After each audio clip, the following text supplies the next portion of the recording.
El susurro del agua.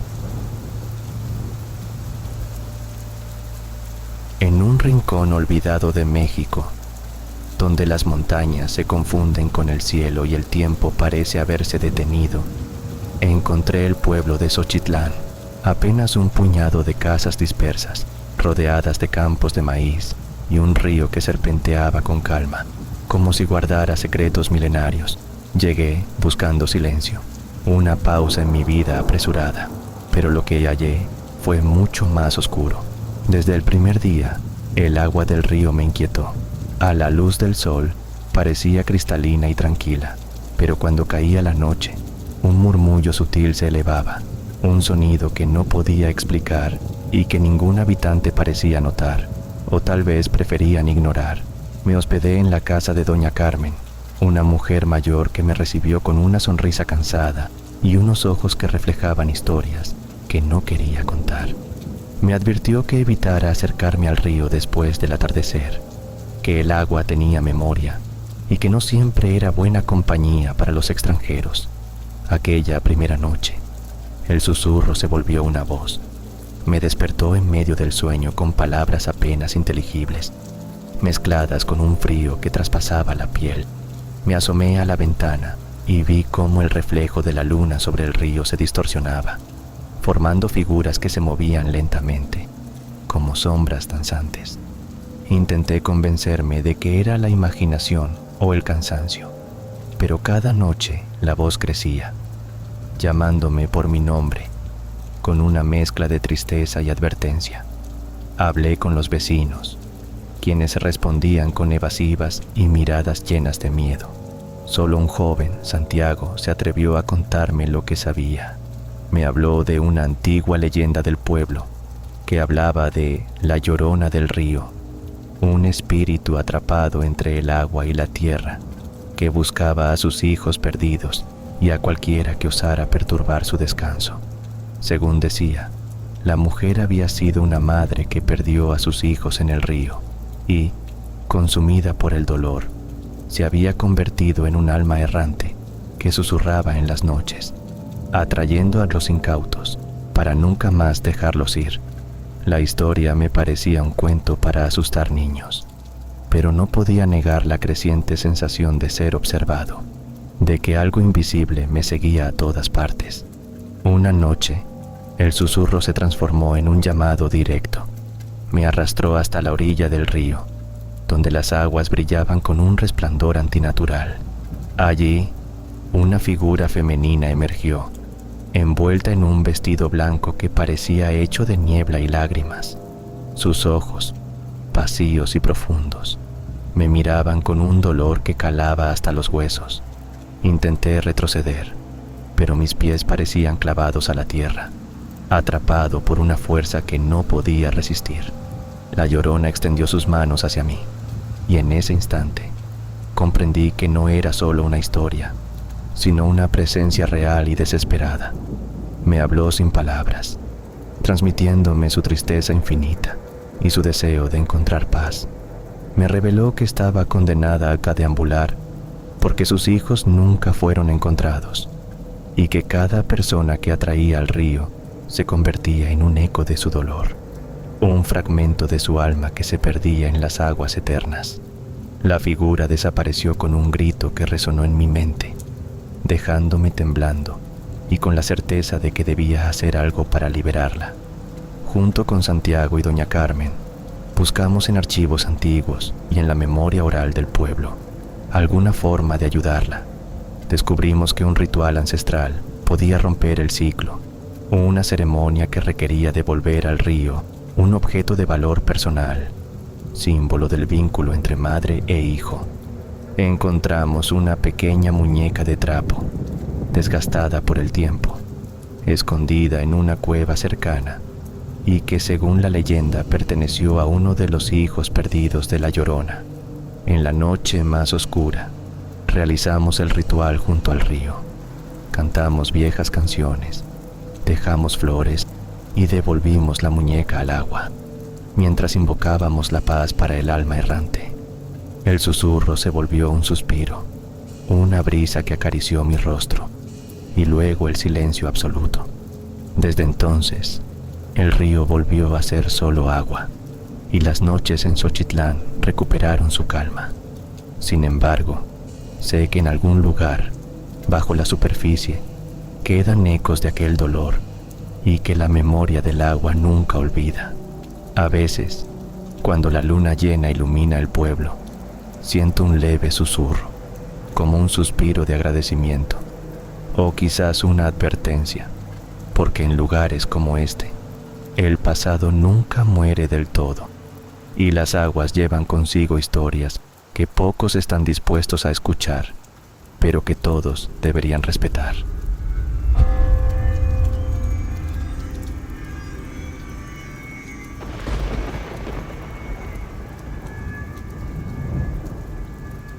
Eco de las tierras ancestrales.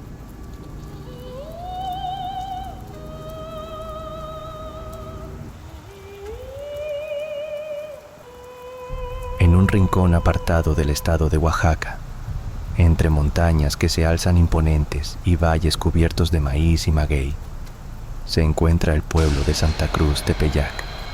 Sus habitantes, mayoritariamente indígenas zapotecas, conservan tradiciones que parecen resistir el paso del tiempo y las influencias modernas. La llegada de Ana, una joven antropóloga de la ciudad, alteró la tranquilidad que envolvía al lugar. Ana había llegado con la intención de documentar la vida cotidiana y las prácticas ancestrales que todavía se preservaban en este rincón olvidado, pero pronto descubrió que la realidad era mucho más profunda y enigmática. Desde su primer día, la gente la recibió con una mezcla de hospitalidad y recelo. En las plazas y mercados, las miradas se cruzaban con cautela y las conversaciones cesaban al acercarse ella. Ana notó que hablaban en zapoteco, un idioma que apenas comprendía, y que al mencionar su nombre, los rostros se contraían en una expresión que oscilaba entre el respeto y el temor. Una noche, mientras escribía en su cuaderno bajo la tenue luz de una lámpara de aceite, escuchó un canto lejano que parecía venir de la montaña. La melodía era hipnótica, un lamento ancestral que hablaba de tiempos en que los dioses caminaban entre los hombres y de pactos sellados con la tierra misma. Intrigada, decidió seguir el eco hasta un claro donde encontró a un grupo de ancianos y jóvenes reunidos alrededor de una fogata. No la rechazaron, pero tampoco la invitaron a acercarse. Simplemente observaron. En ese momento, Ana comprendió que había entrado en un mundo donde el pasado y el presente coexistían de una manera casi tangible. Durante los días siguientes, comenzó a aprender sobre el Yaxchilná, el espíritu protector de las tierras zapotecas, que según las leyendas locales, se manifestaba en momentos de gran necesidad para proteger el equilibrio entre la naturaleza y la comunidad. Sin embargo, también supo que había una sombra que amenazaba con romper esa armonía: la extracción ilegal de madera y minerales por parte de empresas externas, que carcomía silenciosamente la vida del bosque y con ella de la cultura misma.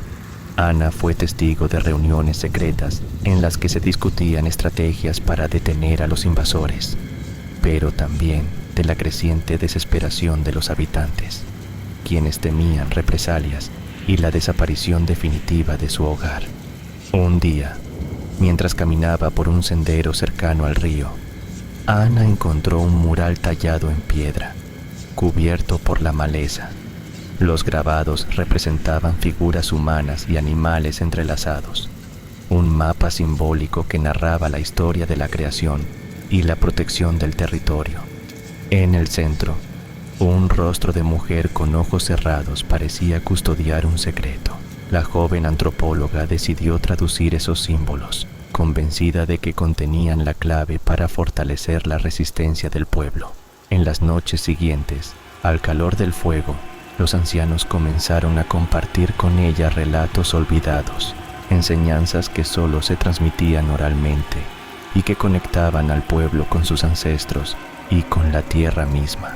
Ana comprendió que la lucha no era solo física, sino espiritual, proteger el legado y la identidad de un pueblo que no estaba dispuesto a desaparecer. La situación se tornó crítica cuando un grupo de maquinaria pesada irrumpió en las tierras sagradas, destruyendo árboles milenarios y dejando cicatrices en el suelo. La comunidad, unida en un acto de coraje, organizó una marcha hacia la cabecera municipal para exigir respeto y justicia. Ana, con su conocimiento y voz externa, se convirtió en un puente entre las comunidades rurales y las autoridades, exponiendo la verdad oculta tras la explotación. Sin embargo, la resistencia implicaba un costo. La noche antes de la protesta, Ana soñó con la mujer del mural, quien en su sueño le habló en un idioma antiguo y le entregó un collar de jade, símbolo de la fortaleza y la sabiduría ancestral. Al despertar, sintió una nueva fuerza, un compromiso profundo con la tierra que la había acogido. El día de la marcha, miles de voces se alzaron, reclamando el respeto a los derechos de los pueblos originarios y la protección de sus tierras. El eco de sus cantos y consignas resonó más allá de las montañas, llegando a oídos de quienes decidían el destino de esas tierras. Con el tiempo, las presiones lograron detener la extracción ilegal y Santa Cruz Tepeyac comenzó a sanar sus heridas. Ana decidió quedarse, convencida de que su misión no era solo documentar, sino acompañar en la reconstrucción del tejido social y cultural. En las tardes, se la puede ver caminando entre los campos, aprendiendo las lenguas antiguas, compartiendo historias y preservando el legado de un pueblo que resiste, que lucha y que, a pesar de las adversidades, mantiene vivo el eco de sus tierras ancestrales.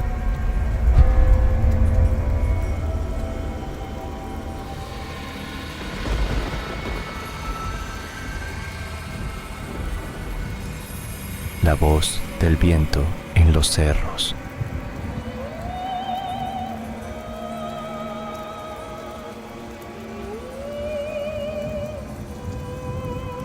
En un rincón apartado de México, donde las montañas se visten de verde intenso y el cielo parece más cercano, se encuentra el pueblo de Santa Cruz de los Cerros. Sus calles son angostas y polvorientas, flanqueadas por casas construidas con piedras y madera, algunas cubiertas por enredaderas que susurran con el viento. Los habitantes, pocos pero orgullosos, viven de la tierra y la tradición, aferrados a costumbres que han pasado de generación en generación. Desde pequeño escuché historias sobre Santa Cruz, relatos de mi abuelo que pintaban un lugar donde el tiempo parecía detenerse y donde la naturaleza y el hombre convivían en un equilibrio frágil. Sin embargo, había un misterio que rondaba el pueblo: la voz del viento, una presencia invisible que se manifestaba en noches de tormenta y que, según decían, podía revelar secretos o arrebatar almas. Cuando decidí visitarlo, no imaginé la profundidad de aquello. Al llegar, el aire fresco y el murmullo constante de las hojas me recibieron, pero también la mirada cautelosa de sus habitantes. La plaza principal era pequeña, adornada con flores silvestres y una iglesia de cantera cuya campana parecía guardar ecos antiguos. En la posada donde me hospedé, una anciana llamada Doña Clara me contó sobre la voz del viento. Me dijo que era un espíritu ancestral, el alma del cerro que protegía el pueblo, pero también un juez severo que castigaba a quienes rompían el pacto de respeto con la naturaleza y la comunidad. La leyenda contaba que en el pasado, durante una sequía terrible, un grupo de forasteros intentó explotar el bosque para obtener madera y venderla en la ciudad. La voz del viento se levantó con furia, llevando consigo la tormenta y haciendo que la tierra se abriera. Desde entonces, nadie osó desafiar las reglas del cerro. Intrigado, comencé a explorar el entorno. Los cerros eran majestuosos, cubiertos por pinos y encinos, y el viento jugaba entre las copas, formando sonidos que a veces parecían palabras. Una noche, mientras caminaba por un sendero, la tormenta se desató con fuerza. Relámpagos iluminaban el cielo y el viento traía consigo voces lejanas. Fue entonces que escuché la voz, un susurro que parecía hablar en un idioma olvidado pero cargado de emoción. Me detuve, asombrado y cauteloso. La voz me habló de equilibrio, de respeto y de la fragilidad de la vida. Me contó sobre un pacto roto, sobre la necesidad de reconciliarse con la tierra y con los ancestros. Con cada palabra, sentí una conexión profunda con el lugar y sus habitantes. Al día siguiente, compartí lo ocurrido con doña Clara y otros vecinos. Me explicaron que en tiempos recientes, algunos jóvenes habían abandonado la tradición, buscando fortuna en la ciudad y dejando de lado el cuidado de la tierra. La voz del viento, decían, regresaba para recordarles su responsabilidad. Motivado por esta revelación, me sumé a los esfuerzos de la comunidad para restaurar los senderos, proteger el bosque y revivir las celebraciones que honraban a los cerros y al viento. Aprendí a interpretar los susurros, a escuchar el lenguaje silencioso de la naturaleza y a valorar la importancia de la memoria colectiva. Con el tiempo, comprendí que Santa Cruz no era solo un pueblo rural más, sino un santuario donde la voz del pasado y el presente convergían a través del viento, enseñándonos la humildad y el respeto que debemos tener hacia nuestro entorno. Cada visita me recordaba que las raíces no solo están bajo tierra, sino en las historias, las creencias y el amor por la tierra que nos sustenta. Santa Cruz de los Cerros y su voz del viento se convirtieron en un símbolo de resistencia y esperanza, un llamado a escuchar lo invisible y a cuidar lo esencial, porque en el susurro del viento se guarda la sabiduría de quienes nos precedieron y la promesa de quienes vendrán. Una tarde, mientras ayudaba a plantar árboles jóvenes en las laderas, sentí nuevamente aquel susurro familiar. Esta vez, la voz parecía más cercana, más clara, como si reconociera mi compromiso. Me habló de renovación y de ciclos perpetuos, recordándome que cada acción, por pequeña que sea, influye en el gran tejido de la vida. Comprendí que el verdadero pacto no solo era con la tierra, sino con el futuro, con aquellos que heredarían estos cerros y seguirían escuchando el canto eterno del viento. Desde entonces, cada crepúsculo, el viento lleva mi voz junto a la suya, sellando un lazo eterno con Santa Cruz.